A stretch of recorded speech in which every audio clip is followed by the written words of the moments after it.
વિન્ટરની શરૂઆત ઓલમોસ્ટ થઈ ગઈ છે અને વિન્ટરમાં ગરમ ગરમ બાજરીના વડા અથવા તો મકાઈના વડા ખાવાની જે મજા છે ને કંઈક અલગ જ છે. ઉપરથી ક્રિસ્પી અને અંદરથી એકદમ સોફ્ટ. મારા ઘરે બાજરીના વડા વિન્ટર્સમાં બહુ જ બને છે. તમે એને જરૂરથી ટ્રાય કરજો. મારી મમ્મીની રેસીપી છે ને મને પર્સનલી બહુ જ ભાવે છે. સૌથી પહેલાં એક પેનમાં પાણી લઈશું. એની અંદર ઝીણો સમારેલો ગોળ નાખવાનો છે અને ગોળને એકદમ સરસ મેલ્ટ થવા દેવાનો છે પાણીની અંદર. એટલે એને લગભગ 5 થી 10 મિનિટ માટે બધો જ ગોળ ઓગળે ત્યાં સુધી એને ઉકાળીશું. પછી લોટ બાંધવા માટે યલો મકાઈનો લોટ લઈશું. એમાં ઘઉંનો લોટ, લીલા મરચાં, આદુની પેસ્ટ, અજમો, તલ, હિંગ, મીઠું, ધાણા જીરું, હળદર, થોડું લાલ મરચું અને તેલ નાખીને પછી એને બધું જ મિક્સ કરવાનું છે. મુઠ્ઠી પડતું મોણ લેવાનું છે. એટલે અગર લાગે કે તેલ થોડું ઓછું છે તો હજુ વધારે પણ નાખી શકો છો. હવે એની અંદર સોડા નાખીશું. સોડાની ઉપર લીંબુ નાખીશું જેથી કરીને સોડા એકદમ સરસ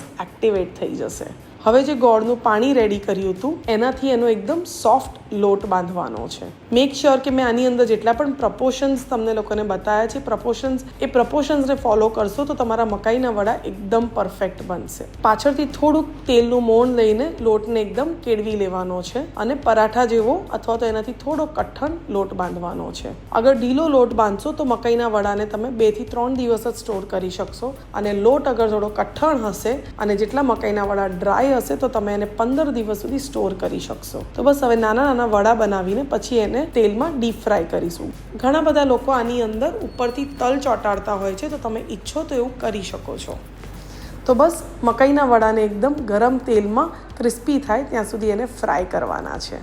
અત્યારે મેં લોટ જે છે કઠણ રાખ્યો હતો જેથી કરીને આ મકાઈના વડાને તમે 15 થી 20 દિવસ માટે સ્ટોર કરી શકો છો. ઉપરથી એકદમ ક્રિસ્પી અને અંદરથી સોફ્ટ. મકાઈના વડા ઠંડા થઈ જાય પછી એને એરટાઇટ કન્ટેનરમાં સ્ટોર કરી શકો છો. ચા સાથે અથવા તો દહીં સાથે અથવા તો ગ્રીન ચટણી સાથે આ વડા બહુ જ ટેસ્ટી લાગે છે. એન્જોય.